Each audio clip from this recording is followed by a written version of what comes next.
नमस्कार दोस्तों। इससे पिछली वीडियो में आपने कार्तिक मास महात्म कथा अध्याय 26 से लेकर 30 तक की कथाओं का श्रवण किया है। इस वीडियो के अंतर्गत आप सुनेंगे कार्तिक मास महात्म कथा अध्याय 31 से लेकर के 35 तक की कथाएं।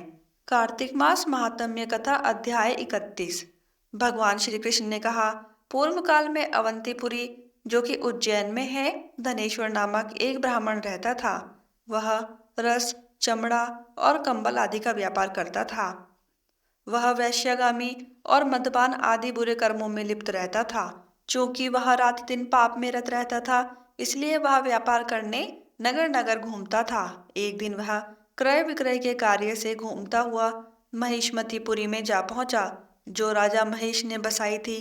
वहां पापनाशनी नर्मदा सदैव शोभा पाती है। उस नदी के किनारे कार्तिक का व्रत करने वाले बहुत से मनुष्य अनेक गांवों से स्नान करने के लिए आए हुए थे। धनेश्वर ने उन सबको देखा और अपना सामान बेचता हुआ वह भी 1 मास तक वहीं रहा। वह अपने माल को बेचता हुआ नर्मदा नदी के तट पर घूमता हुआ स्नान, जप और देवार्चन में लगे हुए ब्राह्मणों को देखता और वैष्णवों के मुख से भगवान विष्णु के नामों का कीर्तन सुनता था। वह वहां रहकर उनको स्पर्श भी करता रहा, उनसे बातचीत करता रहा। वह कार्तिक के व्रत की उद्यापन विधि तथा जागरण भी देखता रहा। उसने पूर्णिमा के व्रत को भी देखा कि व्रती ब्राह्मणों तथा गौओं को भोजन करा रहे हैं, उनको दक्षिणा आदि भी दे रहे हैं। उसने नित्य प्रति भगवान शंकर की प्रसन्नता के लिए होती दीपमाला भी देखी। त्रिपुर नामक राक्षस के तीनों पुरों को भगवान शिव ने इसी तिथि को जलाया था। इसीलिए शिव जी के भक्त इस तिथि को दीप उत्सव मनाते हैं। जो मनुष्य मुझ में और शिव जी में भेद करता है, उसकी समस्त क्रियाएं निष्फल हो जाती हैं। इस प्रकार नर्मदा तट पर रहते हुए जब उसको 1 माह व्यतीत हो गया, तो एक दिन अचानक उसे किसी काले सांप ने डस लिया। इससे विहल होकर वह भूमि पर गिर पड़ा। उसकी यह दशा देखकर वहां के दयालु भक्तों ने उसे चारों ओर से घेर लिया और उसके मुंह में तुलसी दल मिश्रित जल के छींटे देने लगे। जब उसके प्राण निकल गए, तब यमदूतों ने आकर उसे बांध लिया और कोड़े बरसाते हुए उसे यमपुरी ले गए। उसे देखकर चित्रगुप्त ने यमराज से कहा, इसने बाल्यावस्था से लेकर आज तक केवल बुरे कार्य ही किए हैं। इसके जीवन में तो पुण्य का लेश मात्र भी दृष्टिगोचर नहीं होता। यदि मैं पूरे 1 वर्ष तक भी आपको सुनाता रहूं, तो भी इसके पापों की सूची समाप्त नहीं होगी। यह महापापी है, इसीलिए इसको 1 कल्प तक घोर नरक में डालना चाहिए। चित्रगुप्त की बात सुनकर यमराज ने कुपित होकर काल नेमी के समान अपना भयंकर रूप दिखाते हुए अपने अनुचरों को आज्ञा देते हुए कहा, हे प्रेत सेनापतियों, इस दुष्ट को मुद्गरों से मारते हुए कुंभीपाक नरक में डाल दो। सेनापतियों ने मुद्गरों से उसका सिर फोड़ते हुए कुंभीपाक नरक में ले जाकर खौलते हुए तेल के कढ़ाई में डाल दिया। प्रेत सेनापतियों ने उसे जैसे ही तेल की कढ़ाई में डाला, वैसे ही वहां का कुंड शीतल हो गया। ठीक उसी प्रकार जिस प्रकार पूर्व काल में प्रहलाद जी को डालने से दैत्यों की जलाई हुई आग ठंडी हो गई थी। वह विचित्र घटना देखकर प्रेत सेनापति यमराज के पास गए और उनसे सारा वृतांत कहा। सारी बात सुनकर यमराज भी आश्चर्यचकित हो गए और इस विषय में पूछताछ करने लगे। उसी समय नारद जी वहां आए और यमराज से कहने लगे, सूर्य नंदन, यह ब्राह्मण नरकों का उपभोग करने योग्य नहीं है। जो मनुष्य पुण्य कर्म करने वाले लोगों का दर्शन, स्पर्श और उनके साथ वार्तालाप करता है, वह उनके पुण्य का 6वां अंश प्राप्त कर लेता है। यह धनेश्वर तो 1 मास तक श्री हरि के कार्तिक व्रत का अनुष्ठान करने वाले असंख्य मनुष्यों के संपर्क में रहा है, अतः यह उन सबके पुण्य अंश का भागी हुआ है। इसको अनिच्छा से पुण्य प्राप्त हुआ है, इसीलिए यह यक्ष की योनियों में रहे और पाप भोग के रूप में सब नरक का दर्शन मात्र करके ही यम यातना से मुक्त हो जाए। भगवान श्री कृष्ण ने कहा, सत्यभामा, नारद जी के इस प्रकार कहकर चले जाने के पश्चात धनेश्वर को पुण्यात्मा समझते हुए यमराज ने दूतों को उसे नरक दिखाने की आज्ञा दी। बोले श्री हरि विष्णु भगवान की जय, माता महालक्ष्मी की जय। कार्तिक मास महात्म कथा अध्याय 32। भगवान श्री कृष्ण ने आगे कहा, हे प्रिय, यमराज की आज्ञा शिरोधार्य करते हुए प्रेतपति धनेश्वर को नरकों के समीप ले गया और उसे दिखाते हुए कहने लगा, हे धनेश्वर, महान भय देने वाले इन नरकों की ओर दृष्टि डालो। इनमें पापी पुरुष सदैव दूतों द्वारा पकाए जाते हैं। यह देखो, यह तप्तवाचुक नामक नरक है, जिसमें देह जलने के कारण पापी विलाप कर रहे हैं। जो मनुष्य भोजन के समय भूखों को भोजन नहीं देता, वह बार बार इस नरक में डाले जाते हैं।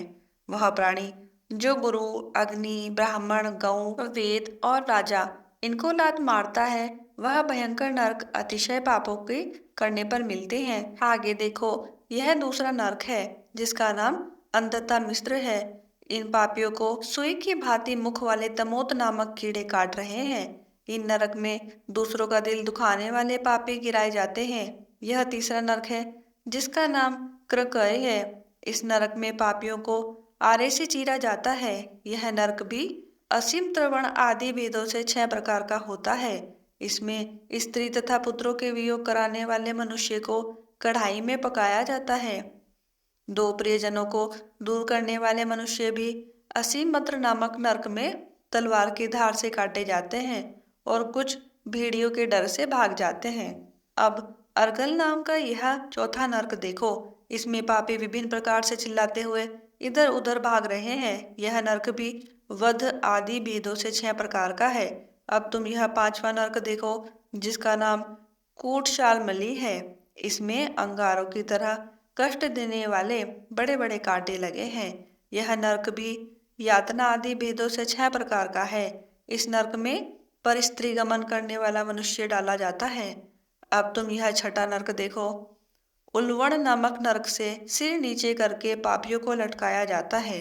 जो लोग भक्ष्य भक्ष्य का विचार नहीं करते, दूसरों की निंदा और चुगली करते हैं, वे इस नरक में डाले जाते हैं। दुर्गंध वेद से यह नरक भी 6 प्रकार का है।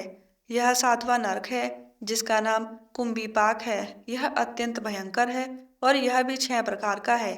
इसमें महापातकी मनुष्य को पकाया जाता है और इस नरक में सहस्त्रों वर्षों तक यातना भोगनी पड़ती है। यही रौरव नरक है। यही रौरव नरक है। जो पाप इच्छा रहित किए जाते हैं वह सूखे, और जो पाप इच्छा पूर्वक किए जाते हैं वह पाप आर्द्र कहलाते हैं। इस प्रकार शुष्क और आर्द्र भेदों से यह पाप 2 प्रकार के होते हैं। इसके अलावा और भी अलग अलग 84 प्रकार के पाप हैं। अपकृण, पाड़ाकतय, मलिनीकरण, जाति भ्रंशकरण, उपाय, अतिपाप, महापाप, यह 7 प्रकार के पातक हैं। जो मनुष्य जैसा कर्म करता है उसे इन 7 नरकों में उसके पाप कर्मों के अनुसार पकाया जाता है। चूंकि तुम कार्तिक व्रत करने वाले प्रभु भक्तों का संसर्ग प्राप्त किए हुए हो, उससे पुण्य की वृद्धि हो जाने के कारण ये सभी नरक तुम्हारे लिए निश्चय ही नष्ट हो गए हैं। इस प्रकार धनेश्वर को नरकों का दर्शन कराकर प्रेतराज उसे यक्षलोक में ले गए। वहां जाकर उसे वहां का राजा बना दिया। वहीं कुबेर का अनुचर धनक्षय के नाम से प्रसिद्ध हुआ। बाद में महर्षि विश्वामित्र ने उसके नाम पर तीर्थ बनाया था। कार्तिक मास का व्रत महाफल देने वाला है। इसके समतुल्य अन्य कोई दूसरा पुण्य कर्म नहीं है। जो भी मनुष्य इस व्रत को करता है तथा व्रत करने वाले का दर्शन करता है, उसे मोक्ष की प्राप्ति होती है। बोलिए श्री हरि विष्णु भगवान की जय। माता महालक्ष्मी की जय। कार्तिक मास महात्म कथा अध्याय 33। सूत जी ने कहा, इस प्रकार अपनी अत्यंत प्रिय सत्यभामा को यह कथा सुनाकर भगवान श्री कृष्ण संध्योपासना करने के लिए माता के घर में गए। यह कार्तिक मास का व्रत भगवान विष्णु को अति प्रिय है तथा भक्ति प्रदान करने वाला है। रात्रि जागरण, प्रातःकाल का स्नान, तुलसी वट को सिंचन, उद्यापन और दीपदान, यह 5 कर्म भगवान विष्णु को प्रसन्न करने वाले हैं। इसीलिए इसका पालन अवश्य करना चाहिए। ऋषि बोले, भगवान विष्णु को प्रिय, अधिक फल की प्राप्ति कराने वाले, शरीर के प्रत्येक अंग को प्रसन्न करने वाले कार्तिक महात्म्य आपने हमें बताया। यह मोक्ष की कामना करने वालों, भोग की इच्छा रखने वाले मनुष्य को यह व्रत अवश्य ही करना चाहिए। इसके अतिरिक्त हम आपसे एक बात पूछना चाहते हैं कि यदि कार्तिक मास का व्रत करने वाला मनुष्य किसी संकट में फंस जाए, या वह किसी वन में हो, या व्रती किसी रोग से ग्रस्त हो जाए, तो उस मनुष्य को कार्तिक व्रत को किस प्रकार करना चाहिए? क्योंकि कार्तिक व्रत भगवान विष्णु को अत्यंत प्रिय है और इसे करने से मुक्ति एवं भक्ति प्राप्त होती है। इसीलिए इसे छोड़ना चाहिए या नहीं?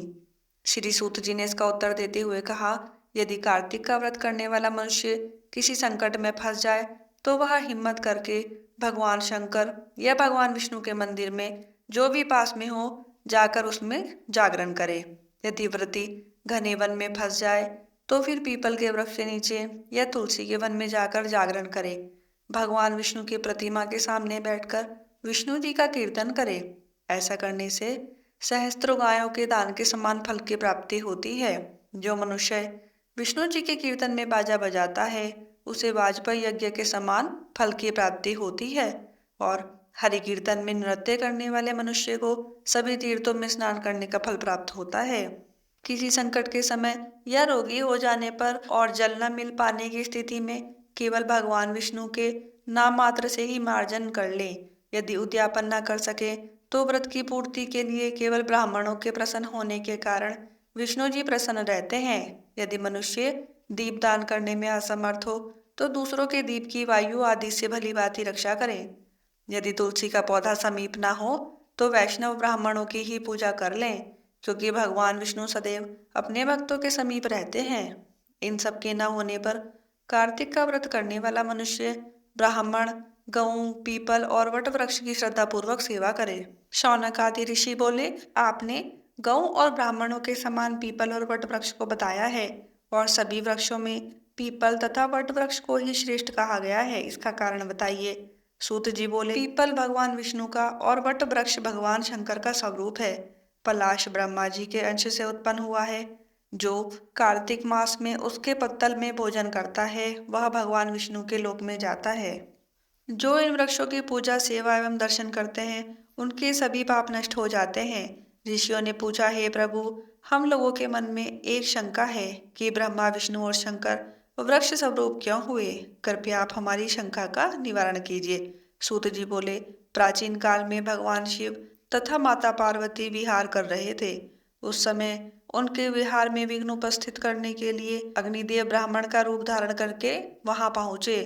विहार के आनंद के वशीभूत हो जाने के कारण कुपित होकर माता पार्वती ने सभी देवताओं को श्राप दे दिया। माता पार्वती ने कहा, हे देवताओं, विषय सुख से कीट पतंगे तक अनभिज्ञ नहीं हैं। आप लोगों ने देवता होकर भी उसमें विघ्न उपस्थित किया है, इसीलिए आप सभी वृक्ष बन जाओ।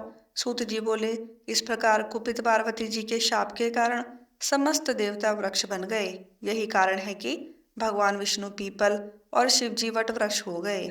इसीलिए भगवान विष्णु का शनि देव के साथ योग होने के कारण केवल शनिवार को ही पीपल को छूना चाहिए, अन्य किसी भी दिन नहीं छूना चाहिए।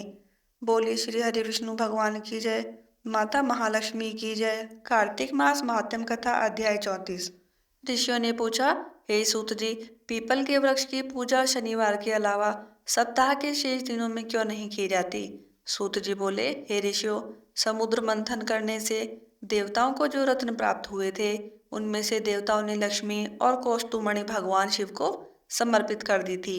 जब भगवान विष्णु लक्ष्मी जी से विवाह करने के लिए तैयार हुए तो लक्ष्मी जी बोली, हे प्रभु, जब तक मेरी बड़ी बहन का विवाह नहीं हो जाता तब तक मैं छोटी बहन आपसे किस प्रकार विवाह कर सकती हूँ, इसीलिए आप पहले मेरी बड़ी बहन का विवाह करा दें, उसके बाद आप मुझसे विवाह कीजिए।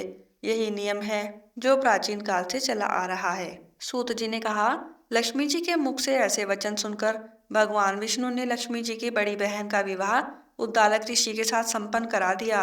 लक्ष्मी जी की बड़ी बहन अलक्ष्मी, जो बड़ी कुरूप थी, उसका मुख बड़ा, दांत चमकते हुए, उसकी देह वृद्धा की भांति, नेत्र बड़े बड़े और बाल रुखे थे।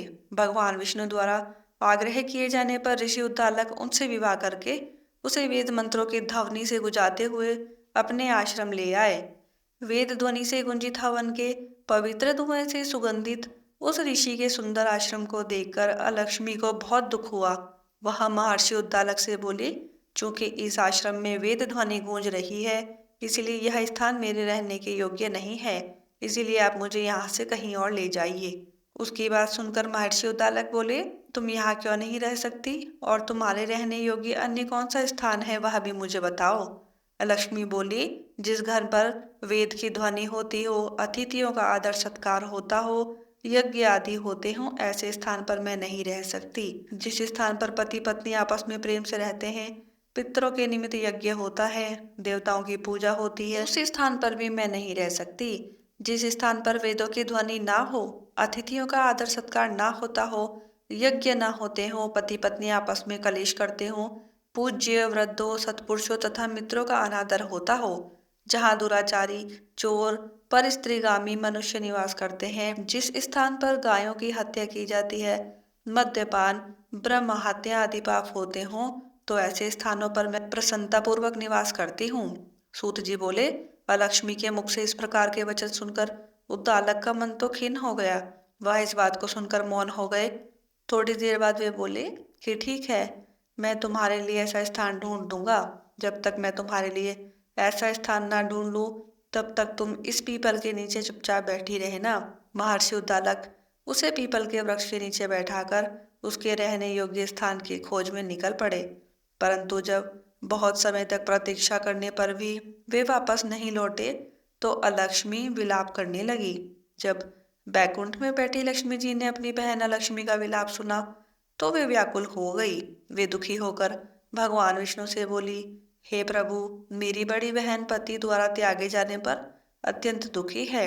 यदि मैं आपकी प्रिय पत्नी हूँ, तो आप उसे आश्वासन देने के लिए उसके पास जाइए। लक्ष्मी जी की प्रार्थना पर भगवान विष्णु लक्ष्मी जी सहित उस पीपल के वृक्ष के पास गए, जहाँ पर अलक्ष्मी बैठकर विलाप कर रही थी। उसको आश्वासन देते हुए भगवान विष्णु बोले, हे अलक्ष्मी, तुम इस पीपल के वृक्ष की जड़ में सदैव के लिए निवास करो, क्योंकि इसकी उत्पत्ति मेरे ही अंश से हुई है। इसमें सदैव मेरा ही निवास रहता है। प्रत्येक वर्ष गृहस्थ लोग तुम्हारी पूजा करेंगे, उन्हीं के घर में तुम्हारी छोटी बहन का वास होगा। स्त्रियों को तुम्हारी पूजा विभिन्न उपहारों से करनी चाहिए। मनुष्य को पुष्प धूप दीप गंध आदि से तुम्हारी पूजा करनी चाहिए, तभी तुम्हारी छोटी बहन लक्ष्मी उन पर प्रसन्न होगी। सूत जी बोले, ऋषियों, मैंने आपको भगवान श्री कृष्ण, सत्यभामा तथा पृथु नारद का संवाद सुना दिया है, जिसे सुनने से मनुष्य के समस्त पापों का नाश हो जाता है और अंत में वैकुंठ को प्राप्त करता है। यदि अब भी आप लोग कुछ पूछना चाहते हैं तो अवश्य पूछिए, मैं उससे अवश्य ही कहूँगा। सूत जी के वचन सुनकर शौनक आदि ऋषि थोड़ी देर तक प्रसन्नचित्त वहीं बैठे रहे। तत्पश्चात वे लोग बद्रीनारायण जी के दर्शन हेतु चल दिए। जो मनुष्य इस कथा को सुनता है, उसे इस संसार में समस्त सुख प्राप्त होते हैं। बोलिए श्री हरि विष्णु भगवान की जय, माता महालक्ष्मी की जय। कार्तिक मास महात्म्य कथा अध्याय 35। इतनी कथा सुनकर सभी ऋषि सूत जी से बोले, हे सूत जी, अब आप हमें तुलसी विवाह की विधि बताइए। सूत जी बोले, कार्तिक शुक्ला नवमी को द्वापर युग का आरंभ हुआ है, अतः यह तिथि दान और उपवास में कर्मशः पूर्वाह व्यापिनी तथा परा व्यापिनी हो तो ग्राहा है। इस तिथि को नवमी से एकादशी तक मनुष्य शास्त्रोक्त विधि से तुलसी के विवाह का उत्सव करे तो उसे कन्यादान का फल प्राप्त होता है। पूर्व काल में कनक की पुत्री किशोरी ने एकादशी तिथि में संध्या के समय तुलसी की वैवाहिक विधि संपन्न की। इससे वह किशोरी वैधव्य दोष से मुक्त हो गई। अब मैं उसकी विधि बतलाता हूँ।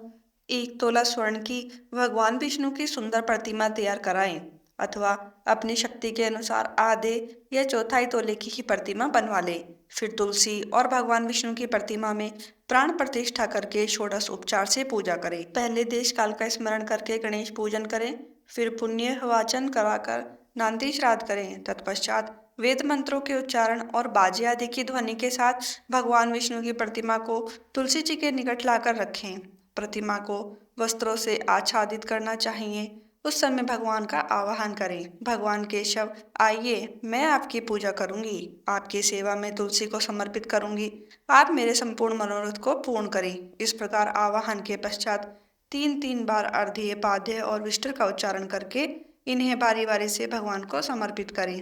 फिर आचमनीय पद का 3 बार उच्चारण करके भगवान को आचमन कराएं। इसके बाद कांसे के बर्तन में दही घी और मधु रखकर उसे कांसे के पात्र से ही ढक दें तथा भगवान को अर्पण करते हुए इस प्रकार कहें, वासुदेव, आपको नमस्कार है, यह मधुपर्क ग्रहण कीजिए। तदंतर हरिद्रा लेपन और अभ्यंग कार्य संपन्न करके गोधूली की वेला में तुलसी और विष्णु का पूजन पृथक पृथक करना चाहिए। दोनों को एक दूसरे के सम्मुख रखकर मंगल पाठ करें। जब भगवान सूर्य कुछ कुछ दिखाई देते हों तब कन्यादान का संकल्प करें। अपने गोत्र और प्रवन का उच्चारण करके आदि की 3 पीढ़ियों का भी आवर्तन करें। तत्पश्चात इस प्रकार से कहें, आदि मध्य और अंत से रहित त्रिभुवन प्रतिपालक परमेश्वर, इस तुलसी दल को आप विवाह की विधि से ग्रहण करें। यह पार्वती के बीच से प्रकट हुई है, वृंदा की भस्म में स्थित रही है तथा आदि मध्य और अंत से शून्य है। आपको तुलसी बहुत ही प्रिय है, अतः इसे मैं आपकी सेवा में अर्पित करता हूँ। मैंने जल के घड़ों से सींचकर और अन्य प्रकार की सेवाएं करके अपनी पुत्री की भांति इसको पाला पोसा और बढ़ाया है। आपकी प्रिय तुलसी में आपको दे रहा हूँ, प्रभु आप इसे ग्रहण करें। इस प्रकार तुलसी का दान करके फिर उन दोनों अर्थात तुलसी और भगवान विष्णु की पूजा करें। विवाह का उत्सव मनाएं। सुबह होने पर पुनः तुलसी और विष्णु जी का पूजन करें। अग्नि की स्थापना करके उसमें 12 अक्षर मंत्र से खीर, घी, मधु और तिल मिश्रित हवनीय द्रव्य की 108 आहुति दे। सुविष्टकृत होमक करके पूर्ण आहुति दें। आचार्य की पूजा करके होम की शेष विधि पूरी करें। उसके बाद भगवान से इस प्रकार प्रार्थना करें, हे प्रभु, आपकी प्रसन्नता के लिए मैंने यह व्रत किया। जनार्दन, इसमें जो न्यूनता हो वह आपके प्रसाद से पूर्णता को प्राप्त हो जाए। यदि द्वादशी में रेवती का चौथा चरण बीत रहा हो तो उस समय पारण ना करें। जो समय भी पारण करता है वह अपने व्रत को निष्फल कर देता है। भोजन के पश्चात तुलसी के स्वतः गलकर गिरे हुए पत्तों को खाकर मनुष्य सब पापों से मुक्त हो जाता है। भोजन के अंत में ऊख, आंवला और बेर का फल खा लेने से उच्छिष्ट दोष मिट जाता है। तदंतर भगवान का विसर्जन करते हुए कहें, भगवान आप तुलसी के साथ बैकुंठ धाम में पधारे। प्रभु, मेरे द्वारा की गई पूजा ग्रहण करके आप सदैव संतुष्टि करें। इस प्रकार देवेश्वर विष्णु का विसर्जन कर मूर्ति आदि सब सामग्री आचार्य को अर्पण करें। इससे मनुष्य कृतार्थ हो जाता है। यह विधि सुनाकर सूत जी ने ऋषियों से कहा, हे ऋषियों, इस प्रकार जो मनुष्य श्रद्धा पूर्वक सत्य, शांति और संतोष का धारण करता है, भगवान विष्णु को तुलसी दल समर्पित करता है, उसके सभी पापों का नाश हो जाता है और वह संसार के सुखों को भोग कर अंत में विष्णुलोक को प्राप्त करता है। हे ऋषिवरों, यह कार्तिक महात्म्य सब रोगों और संपूर्ण पापों का नाश कराने वाला है। जो मनुष्य इस महात्म्य को भक्तिपूर्वक पढ़ता है और जो सुनकर धारण करता है, वह सब पापों से मुक्त हो भगवान विष्णु के लोक में जाता है। जिसकी बुद्धि खोटी हो तथा जो श्रद्धा से हीन हो, ऐसे किसी भी मनुष्य को यह महात्म्य नहीं सुनाना चाहिए। इति श्री कार्तिक मास महात्म्य 35वां अध्याय समाप्तम। बोलो श्री भगवान विष्णु की जय, माता महालक्ष्मी की जय। आशा करती हूँ मेरी यह वीडियो आपको पसंद आई होगी। अगर आपको मेरी वीडियोस पसंद आती हैं तो आप इनको लाइक कीजिए, शेयर कीजिए और मेरे चैनल को सब्सक्राइब करना ना भूलें। धन्यवाद।